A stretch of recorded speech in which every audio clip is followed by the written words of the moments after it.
Hello there, and welcome to the 44th installment in my series 100 Casts. My name is Octavian Zero, and I'm very happy to be bringing this episode to you all.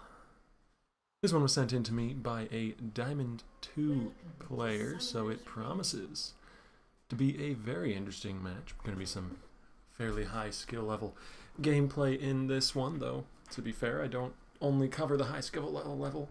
I believe I've covered everything from Bronze 5 to top 50 Challenger players, so if you have a replay and you want to send it in, don't be shy. You can be Silver, Bronze, Gold, Unranked, whatever. I will cast it for you. Most likely. I get a lot of replays. Some of them I can't quite get to before a new patch comes out and ruins all my old replays, which really sucks, and I don't like it at all, but that just is the state of things sometimes. Anyways, I digress. Let's get into the replay proper here. We have some matchups to go over down in the bottom lane, where I usually like to start things off when I talk about matchups. There is a Thresh and a Vayne versus a Lucian and Janna. Lucian and Janna, or actually no, that's a Corki Janna. Yeah, we have some fairly odd picks today. It's actually going to be a Lucian mid lane with a Jace top. I have not seen a Lucian mid lane before, actually. I don't think I've seen it at all, but we'll get to that after we've discussed the bottom lane, where we do have Janna Corki versus Vayne Thresh. Obviously, the Vayne going to be going for the hefty late game sort of playstyle this match. That's what Vayne always falls back to. Whereas Corki is more of a early and mid game powerhouse. Phosphorus Bomb giving him that wave clear that Vayne certainly just won't have in the laning phase.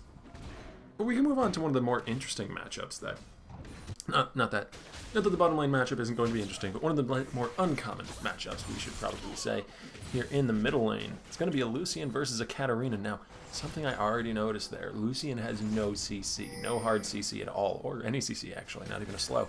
So it's going to be very difficult for him to deal with Katarina post 6 because he has no way of stopping Death Lotus. Now, Pantheon does. He has his stun, so he's going to be able to stop that Death Lotus if a gank situation is going on. But just in a straight up 1v1, there's a lot of damage potential there that the Katarina has that in a lot of other matchups would just get shut out, but here Lucian does not have that capability. However, early on in these first few levels, he is going to be able to shove her up in lane because he has the range advantage. And of course, Lucian is just so good at harassing anyways, but we have Jace going in onto the Gnar in top lane, trading very well. Getting that percentage chunk damage on his melee E, and he flashes for the ignite. His ticking is not going to be quite enough, though. Does force out the Gnar's flash in response to his own, though. That's ignite and flash burned. Ooh, the enhanced shock blast. Not quite gonna be enough. That's a little bit sad for Jace there, but Gnar did pop a health pot, so he did have that running. Saved his life there in that one last attempt by Jace after the end of that trade. We have the first gank of the game, probably going to be coming out here in the mid lane since both Jarvan and Pantheon are there. Katarina goes in, here comes Jarvan off from the side, ignite is dropped, but there's Pantheon here to ruin their day. He stuns the Jarvan, snaring him up right in front of the Lucian, who unloads a bunch of damage, forced to flash away. Now flash again by the Pantheon going after the Katarina. She is ticking down from the red buff, but manages to shun Poe away from all of those spears that were coming out in a cone from Pantheon's face. First gank of the game.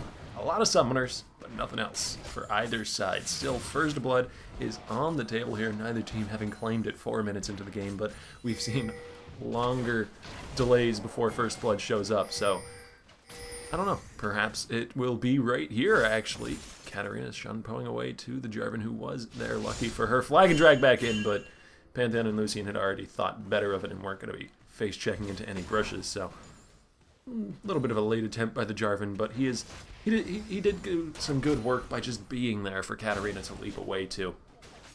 Boomerang not quite landing on a Jace, but the Shock Blast not quite landing in return. However, we have Pantheon going for another gank. This guy's been ganking all over the map here. Gnar down to less than half health, and while the kill didn't come out, that was some good pressure from the Pantheon. Jace did take a tower shot at the end of that, though, so he's also pretty low on the old health bar as well. But he has some health pots in his inventory. He's also got some inborn sustain with the Doran's Blade, so he'll be able to sustain that back up. As we see Vayne getting pressured onto. Nice tower shot landing onto the Janna. Heal burned by the Corki to keep her alive, but Thresh really wants this. Eye of the Storm used Exhaust to stop the Corki's damage while Thresh is way back in enemy lines. Phosphorus Bomb, one more auto attack, the knockup, saving Janna's life only for a little bit longer though. First blood going over to Thresh as Corki picks up the kill back. The long-awaited first blood 5 minutes into the game does finally come out, and it is answered back in kind. 1-to-1 kills for him. We might see more Friendless Fiend rather, down in the bottom lane, going for the gank here onto Zykorn. Zykorn turns around with some good damage, but the red buff is keeping him slowed up. Vayne, with her passive, is able to keep chasing, but he flashes away before the third proc of Silver Bolts can, well, proc. Now Gnar has turned this lane around up in the top lane, probably from the fact that Jace took that tower shot earlier, and Friendless Fiend is still going for this. Zykorn just wants to go back to base, but Jarvan is not letting him. He's sitting in the dragon pit to go back to base, but here is Blunt. Roam from the mid lane, gets the kill back, and now Pantheon's gonna be in trouble. He's all alone. Lucian's coming to try and save his life. Blunt gets the double kill, and that is an early double kill on a Katarina. That is never a good thing for the people playing against her, and now Vayne might be able to get one here too, chasing after the Lucian. Janna's here over the wall. Eye of the Storm dropped onto the Lucian, slow onto Blunt. Karadex goes down just as Blunt gets a killing spree. 1 kill traded back for 3 so far, but Janna does not want to give this up. Chasing after Blunt. She does not do very much damage though, and Friendless Fiend is here, has the shield from the Dark Passage, and oh, this is just so perfectly played from Purple Team. Star has flash, he goes over the wall. Does he have hook to throw out here? Janna is not moving very quickly quite yet. Her Zephyr comes back up. She has that extra movement speed. Friendless Fiend trying to bait her back into turning around, but she is not taking that bait.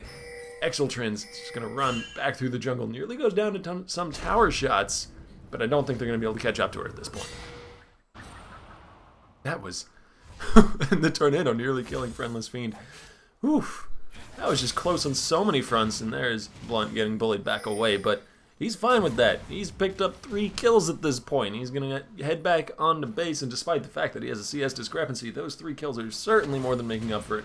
We're going to get to see what Katarina picks up soon, though she did get forced away from her recall by the Lucian, who's putting some good pressure on. To be fair, despite the fact that Katarina did do what she does best and cleaned up that team fight by the Dragon Pit, he does have the CS lead, but there she is going in. Doesn't want to follow that up, though. Realizes perhaps that that wasn't the best call. Shunpo, the damage reduction, keeping her healthy enough to not go down. Lets her keep at least enough of her hit points to stay alive. And she's going to head on back to base, pick up some items. Seeker's Arm Guard and the pieces of a Haunting, guys. As we see a little bit of a duel down in bottom lane. The knockup lands onto Karadex. Hook, nicely done onto the Corki, but he Valkyries forward, and Karadex just cannot stand up to the early power that Corki has. Even when, well, actually, I was about to say he's a little bit behind, but he's really not. He has the CS lead in 3 kills now, getting that double kill there. So, certainly not behind. I thought he might have been because he was low on health in the last engagement, but that was, I guess, just a matter of poor timing, or maybe didn't dodge all the skill shots he should have, as now we see Omeko Mushi going after Friendless Fiend in the jungle. Tosses the spear. That is the farthest I've ever seen a Pantheon throw a spear. Followed him through the flag and drag. As now we see the Jace going in onto Gnar up in the top lane. He's taking too many tower hits, though. The Ignite is burning, but it's not going to bring him down, and both top laners down at about a quarter health. And Jarvan looks like he might be headed up there. He's looping around through the river. This would certainly be a decent time to gank. Jace is very low on health. Looks like he's going for the invade, though. And Omeko Mushi has not taken down his blue buff yet, and Jarvan is right over there. He might be able to pick that one up. We will see if the directed camera decides to go and look at it. He does take it now. He's roaming up to the top lane where Gnar is going in. The hyper procs, but it's not quite enough. He flashes forward. One more auto attack. He gets it. Speed buff from the hyper, giving him the ability to get that off, as now Lucian cannot stop the Death Lotus, takes the full channel damage, but because of the defensive build that this Katarina has gone with so far, she doesn't have all that much damage quite yet in the game, and so, despite the fact that she got, I think, a nearly fully channeled Death Lotus, Lucian was simply able to walk away. He's walking back, actually. Dashes forward on the tower, has barrier. Tower shots are going down onto Blunt. Flash stun from the Pantheon. Not entirely sure if that was completely necessary, but he really wanted to make sure that the kill was going to go over to the Lucian, who does get that shutdown gold. And he has a good 20 CS, more than 20 CS lead here. So with that, the shutdown gold and the other kill that he had in his pocket probably puts him back on an even footing with Katarina in terms of gold. We still have yet to see a dragon fight come out from either team. We're nearly 10 minutes into the game. I would expect to see one between now and 15 minutes, somewhere in that time frame. And I would expect to see blue team win it if all goes well. Speaking of blue team, we have Pantheon coming in for the ult. The stun lands on a Karadex, and that burst from Zycon is just insane. Corki can do so much at this early mid-game stage in the game, and Vayne just is entirely outclassed. But you just wait. Eventually the day will come when Vayne will be able to hold her own against the Corki here in this game, but the hook lands from Star onto a Megamushi as the Flash Monsoon from L Trinks, or not Flash, sorry, just walking forward and pressing Monsoon, but still very well placed, as now all of the CC is burned though, and Katarina is here and able to do some work. Friendless Fiend has roamed down as well. There's the hook as the teleport comes out from top lane. Here comes Gnar to join the party. Janna and Corki are very badly caught out of position there. Friendless Fiend gonna be going down as Lucian has roamed in as well, and this is just a party for everybody on the map. Only Jace. Jace is the only one left out of this team fight as Star comes in with the final hook. Double kill goes over to Lucian. Dangerous game, not quite enough for him. As at the very end of the fight, as if to bookend everything, as if to put as it began, so shall it end, Vayne shows up and farms a little bit. That fight was long enough for Karadex to die at the beginning, going down to that insane burst damage from the Corki. Revive and walk all the way back to lane in time to witness the last kill. And also push up the lane and get some good damage onto the outer turret there, which is gonna be a good thing for Purple Team here, seeing as they did just start losing in the turret game. They lost their turret up in top lane. Ooh, slow lands onto Jace. He does have a speed buff to get him farther away, but Gnar has a speed buff of his own. Can he proc it again? He does indeed. That hyper speed buff plus the slow spam from the boomerangs. Final boomerang goes out. KXKid is on a rampage on this top lane. Gnar, very well played as Friendless Fiend is a little bit caught out of position. Goes in with the flag and drag, taken down nearly instantly by Corki. However, the Katarina is here trying to make something happen, but a little bit outclassed and a little bit outnumbered. Has to run away. Star now turning around, throwing the hook. Has his ulti up, but is not going to be enough to save his life or Karadex's. Both of them go down to the, well, I suppose 2 AD carries on blue team. That is going to be a little bit of a weakness for them later in game. They have a Jace top lane, a Lucian mid, and a Corki AD carry. They have no AP. They even have a Pantheon jungle. They have literally not a single AP champion. And as we can already see, Gnar is starting to build for that. He's got Ninja Tabby and a Sunfire Cape, and little dude is little dude and alternatively big dude is 4-0, so he's gonna be a force to reckon with, and it's gonna be very hard to reckon with him with all of that armor that he's got built up already, and I don't expect him to build anything but a bunch more armor and maybe some damage. He has no reason at all to build magic resistance. Pantheon does no magic damage. Jace does no magic damage. Lucian does no magic damage. Corki is the only source of magic damage. To be fair, he did just pick up Sorcerer's Shoes, so he's a half-decent source of magic damage, though. He's still an AD carry. As much as people love to tout Corki's mixed damage and how much magic damage he can do, it's always relative. It's always how much magic damage he can do compared to a Caitlyn or a Vayne. And in that comparison, yeah, sure, he's basically the High Wizard of Skyrim or something in terms of how much magic damage he can do, but compared to a Katarina, like the one on the enemy team, he's an apprentice at best. I digress, though. That's going to be an issue as the game goes on, but we should move on to some other things, such as this push going on by blue team in the middle lane. They did get a turret down, and this is what they need to do to win here. They need to get this early aggression onto turrets and start picking up the map advantages before the Gnar just becomes insanely difficult to deal with. He's got a cloth armor and a chain vest on top of what the armor he's already picked up. That is a crazy amount of armor that Gnar has right there. He's going to be making it very, very difficult for them to hurt him, but on the upside of having so much AD is that they shred these turrets down, but here comes driving Cataclysm onto 3 members. Gnar ult against the Cataclysm while stunning them up there. Katarina goes in to get off her death load as 2 people goes down. 3 people, 4 people go down from blue team. Sorry, stuttering over my words because that was just such a wonderfully played wombo combo. KXKid is 5-0 on Gnar. It's an impressive performance so far, and they're going to push up the middle lane, going for the outer turret here. Evening up the turret score a little bit. Not entirely evening it up. They're still 1 turret behind, but they're only 1,000 gold behind, and that's not so much of a hole to be in. I'm sure they can climb out of that. Anyways, we should take a look at some of the builds. We haven't really much, and they've started to formulate, so certainly a good moment to look at those.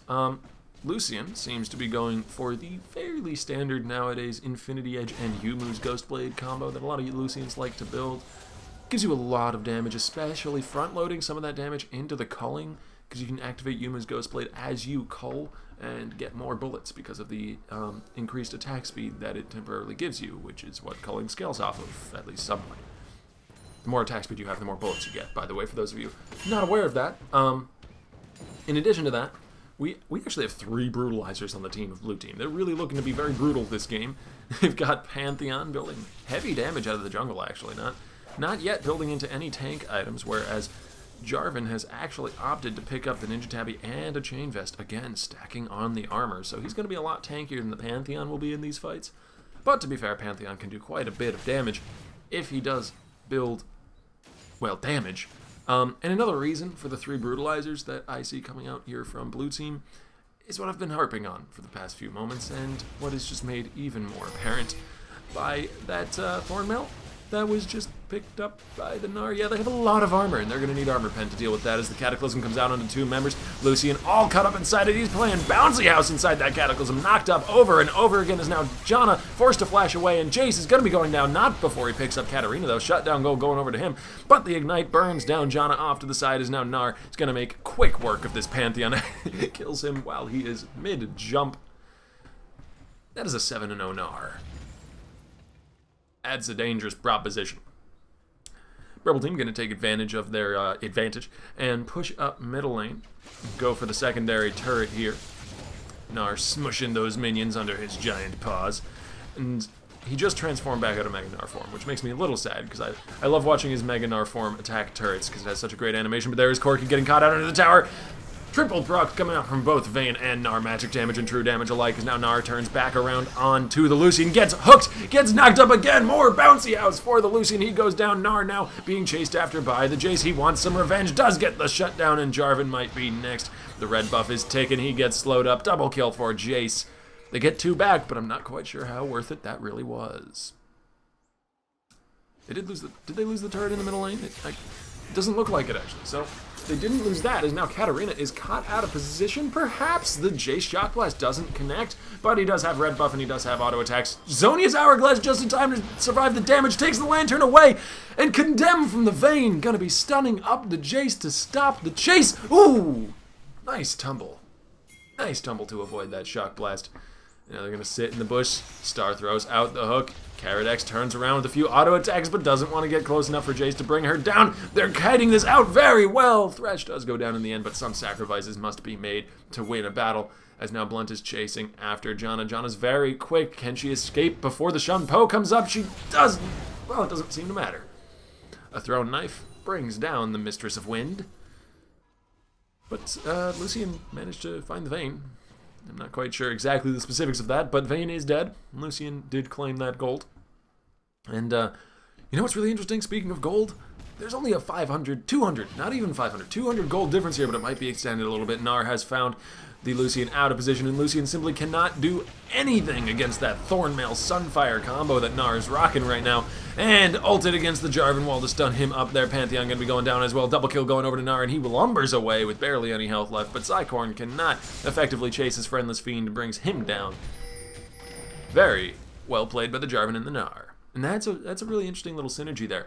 Actually, between the Jarvan and the Vayne as well. Jarvan's Cataclysm walls can now be used for knockback effect purposes. Things like the Vayne Condemn and the Gnar ulti, which is just called Gnar, which is a little bit confusing because I want to say the Gnar, but that's not going to be very clear to people who don't know what his ulti is called. Dragon goes down, Purple Team picking that up.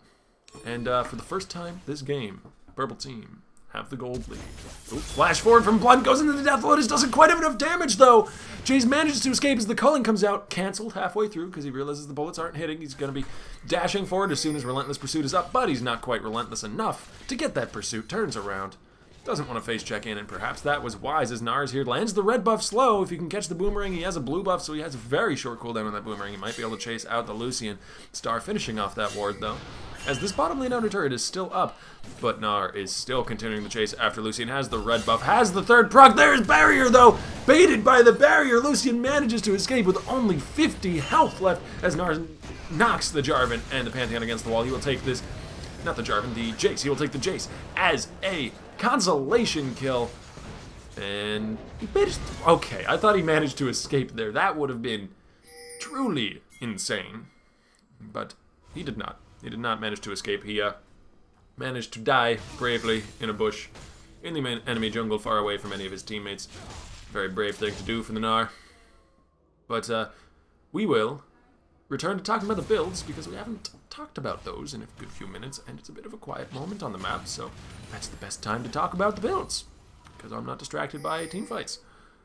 Lucian, looks like he's going for more armor pen. Corky, going for more armor. Are you beginning to see a pattern here? There's a little bit of a pattern. Purple team is building armor, blue team is building armor pen, purple team is building back and forth and back and forth. It's like the Cold War. It's just escalating armor warfare between these two teams, and I think it will end with purple team coming out ahead here, because there's no proper tank on the side of blue team. Even if Pantheon chooses to go into tanky items now, he's too far down the damage tree to be really a proper tank, to be really an in-your-face, huge, tanky force. He's more of a bruiser at this point, whereas Gnar is just a huge tank, even with that brutalizer. So that means that there is no defense for this Vayne once she gets rolling. There's nobody who can, like, stand near the Vayne and take, like, 2 or 3 of her hits.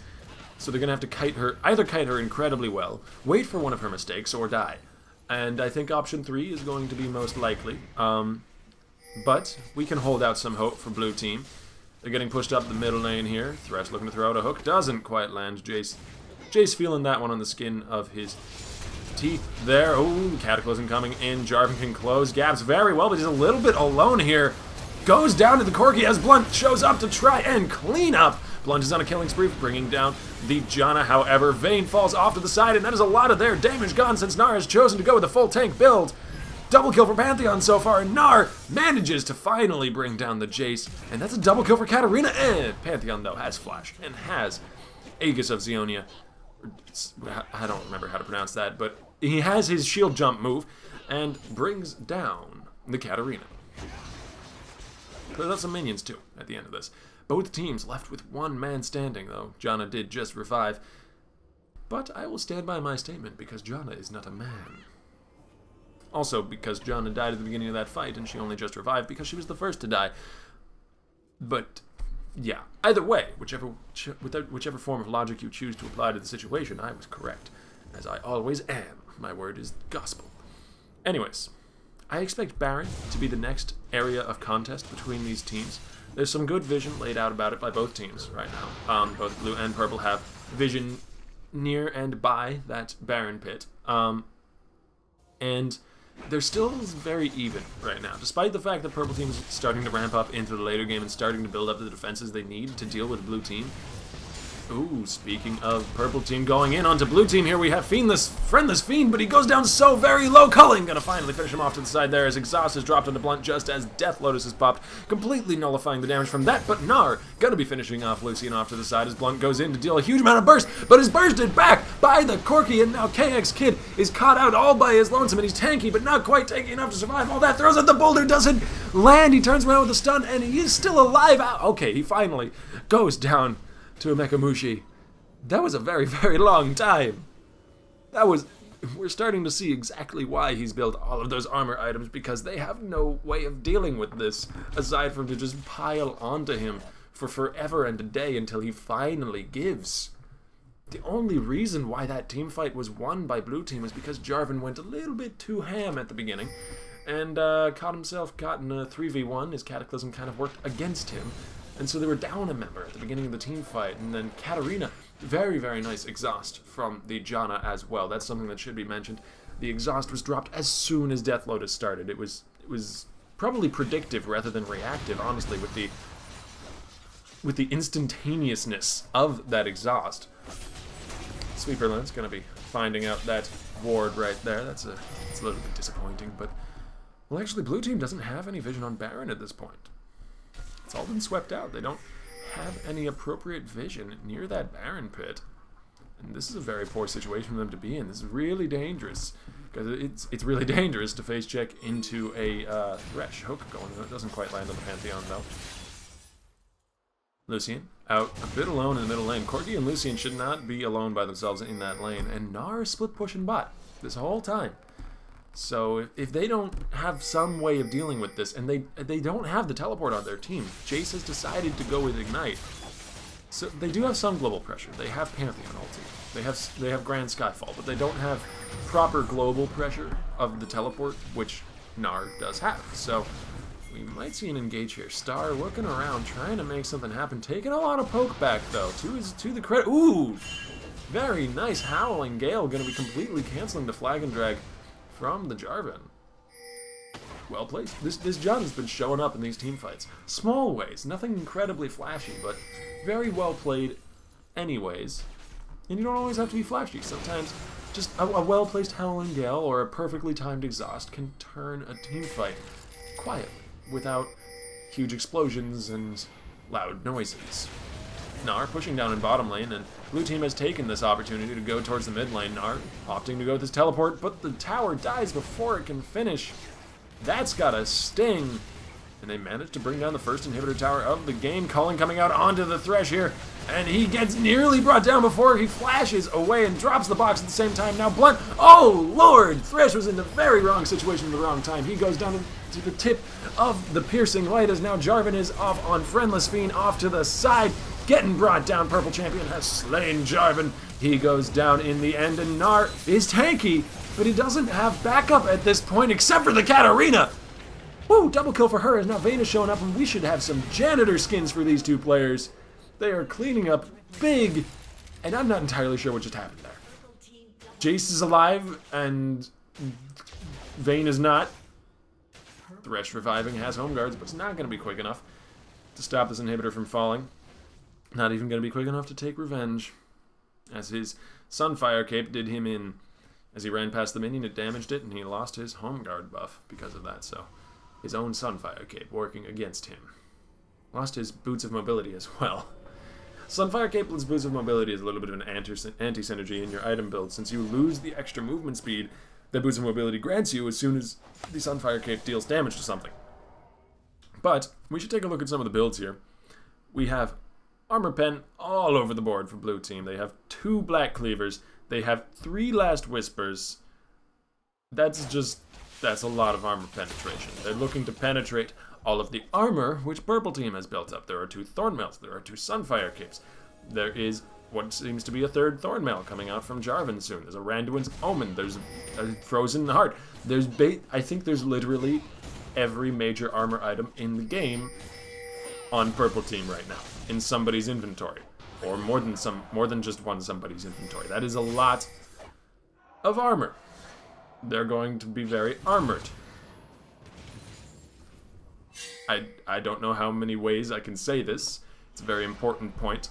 I will stop reiterating it for now, though, and we'll go on to talk about because this game is just so weird. I want to talk about what blue team could do to get back into the game, but they have an inhibitor down, even though they're behind in terms of gold. But there's Lucian caught out. He's going to get knocked up. He's going to get slowed by the boomerangs, and he's going to be going down. Thresh finishes off that kill as now Gnar is actually not going to be bringing him down. That's Jarvan who picks up that kill, and despite all of her shields, Janna actually flashes over the wall. Has Monsoon is able to knock them away. I didn't realize.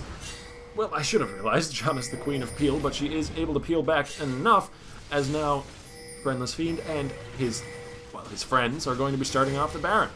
His name is alive. Hook lands onto Jace off to the side. There is a very nice play as well coming through. KX Kid finally goes down as Jace and Corgi both pick up kills there, but they trade back 1 for 1, each of them, and that's really not worth it.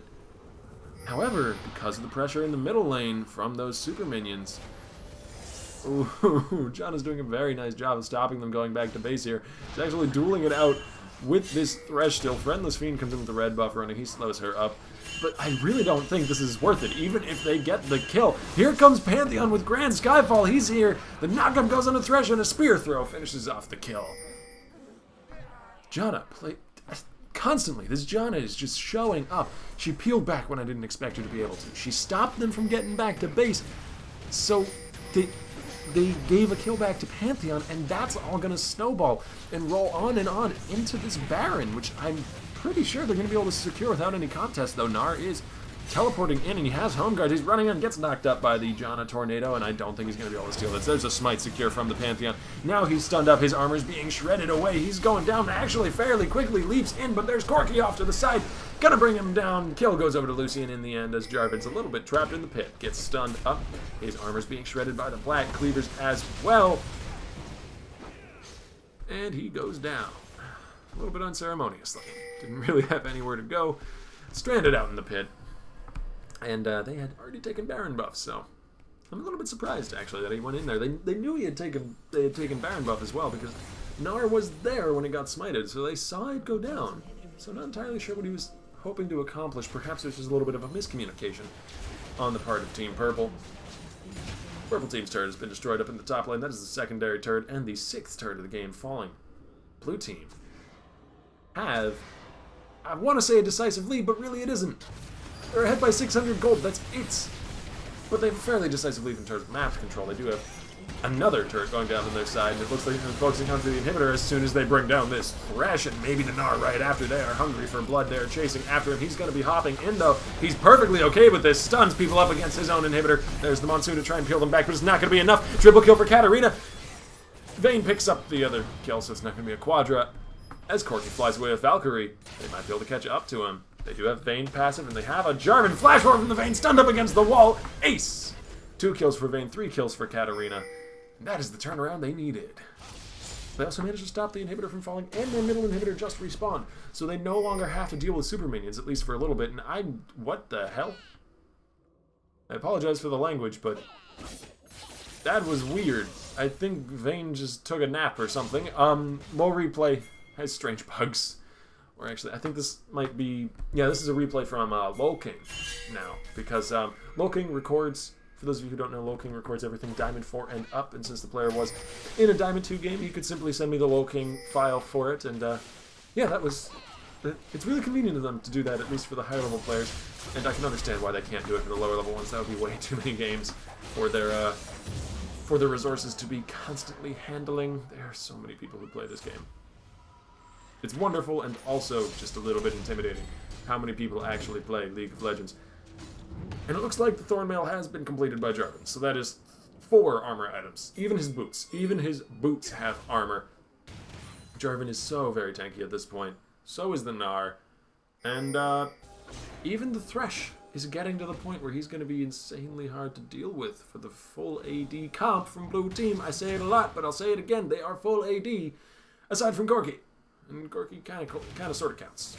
Red buff going to be taken by Lucian there. That's always a good place to have it on the ranged marksman mid laner. I want to say AD carry, but I really can't because that was who Corky was. I think...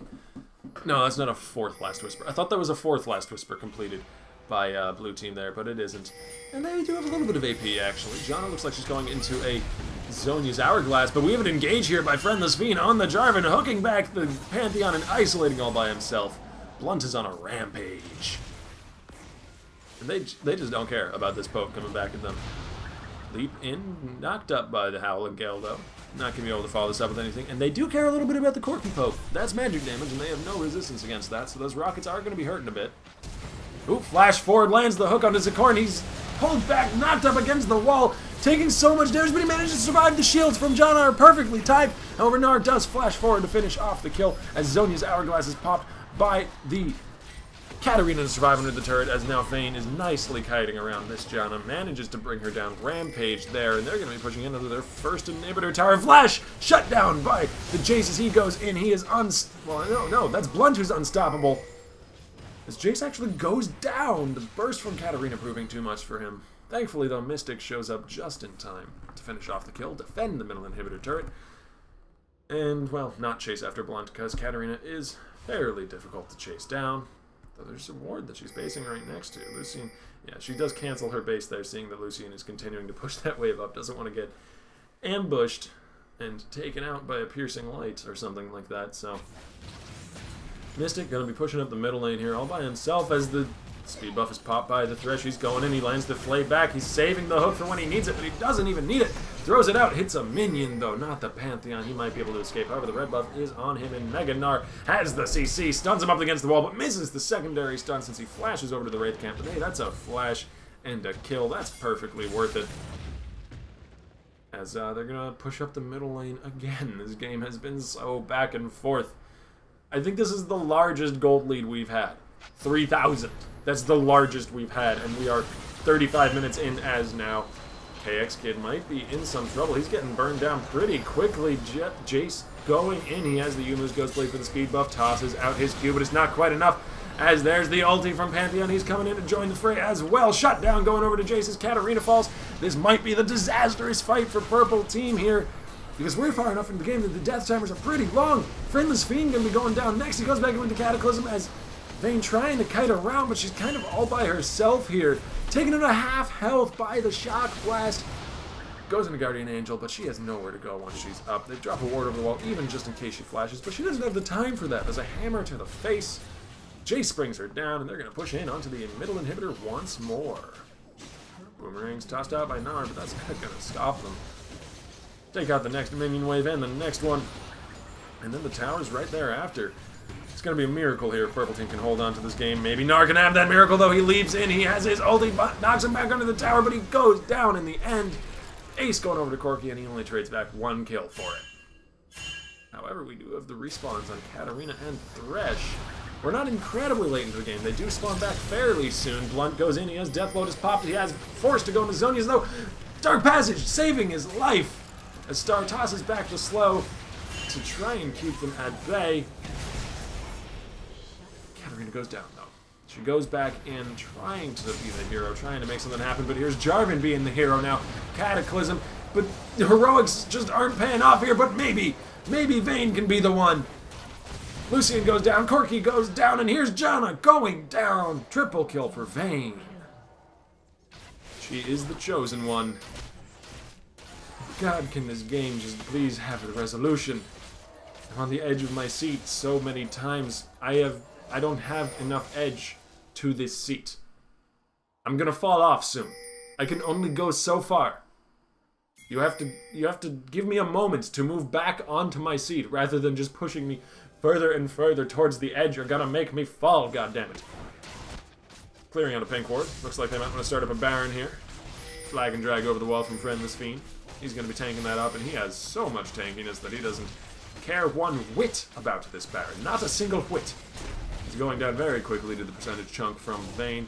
Pantheon is here, though, and he does have Smite. He might be able to steal this away, but he's getting chased down. The Randuin's element slows him up, and Vayne is doing so much damage this far into the game. Pantheon cannot survive. Hook actually finishing off the kill. Scumbag Thresh. Purple team is slain Baron Nashor. That's the second Baron of the game falling. The first one went to blue team, second one going to purple team. Some nice symmetry there. Hopefully it's going to be the last Baron of the game and we can wrap this one up. Ooh, Flag and Drag in. Doesn't quite land the knockup though, so Corki going to be able to just get away by the skin of his teeth. By the splinters of his ship? I don't know. There's not a very good comparative analogy there. We're going to steal away the Wraith camp, and that is going to be GG, my friends. I see no way the blue team can recover from losing a Wraith camp at 38 minutes into the game. That is a hefty blow. I call it a moral victory for purple team already. Dragon's going to fall, and that's a little bit more important than the Wraith camp. Purple team has the largest gold lead so far of this game at about 6,000. They still don't have the lead in turrets, though. They're behind by 2 in that regard. 7-5 down. And they're down in inhibitors as well. Their middle inhibitor still has not respawned yet, so they have those super minions pushing up the middle lane to deal with. They have, to be fair, they have sent all of their pushes down the mid lane recently, so they've been dealing with the super minions nicely by simply pushing into them. The other 2 lanes aren't going to have that free pressure ever since the changes where having an inhibitor down only affects the lane where the inhibitor is down rather than affecting all lanes, which it used to do. So that means that so long as they keep the pressure on themselves in middle lane, then they don't have to pay as much attention to the side lanes, occasionally sending someone to clear them out if they get a bit congested, and then keeping their focus on the middle lane, which keeps control of those super minions, which are streaming up it, as well as keeping pressure on blue team and eliminating that advantage that they have, while also taking good advantage of their Baron buff. However, right now is one of those times when the side lanes get a bit congested, actually both of them. Top lane has a fairly large minion wave, and bottom lane as well. Bottom lane is being dealt with by Vayne right now, who has bought a static shiv, specifically probably for the purpose of clearing out waves like that, so she can get back to the teamfights as soon as possible. Because Purple Team is a very teamfight-centric team. They don't really have somebody who can split push really well. I mean, Vayne can. Out of all the AD carries, Vayne is probably one of the best split-pushing AD carries, but still, she's very good at cleaning up teamfights. So is Katarina, and initiating these teamfights is really, really easy with a Jarvan-Gnar combo. You can set up a wall for Gnar to use to knock people against, and it's also nice for Vayne to condemn people against. So it's a really interesting synergy there that I expect to see a lot more often as people pick up Gnar more and people realize that that change has happened to Jarvan's Cataclysm. But it looks like Purple Team has finally managed to clear out the 2 lanes off to the sides and are pushing up the 1 remaining, up the middle lane here. Their inhibitors respawn as well, so they don't even have to wait to clear out those super minions to continue their push. They do have to push against some fairly good poke, though, coming out of blue team. They have Corky Rockets to contend with, they have Jace's obscenely long-range enhanced shock blasts, and they have Lucian with the culling to clear out minion waves or even poke with, and Janna, I guess, can throw out tornadoes as well, especially considering that she's built a little bit of AP. And speaking of AP, well, I'll get back to that in just a second, as Pantheon is getting ulted by the Gnar and along with most of his team, and that is instantly a 1-team fight. And that's where they wanted to team fight. My good lord, that was a perfect Gnar ult. Well, that's GG, unless there's a miracle. That is going to be the end of the game. Blunt shun-poing forward to go after these turrets. They have tons of armor. They're able to tank these turrets up for probably literal days. Second Nexus turret falls. Nexus is under fire. Thank you guys for watching. Those beautiful Gnar ults. Have a good one. I'll see you all tomorrow. Hey there, guys. Thanks for watching. If you liked what you saw, be sure to stick around and leave a like, a comment, or subscribe to the channel. There's going to be more coming every day, pretty much every day, as often as I can put them up. Many thanks to KX Kid for the use of his replay. If you'd like your replay to be featured in the series, you can look down in the description. It tells you how to do that down there. Anyways, hope you enjoyed it. I will see you all tomorrow.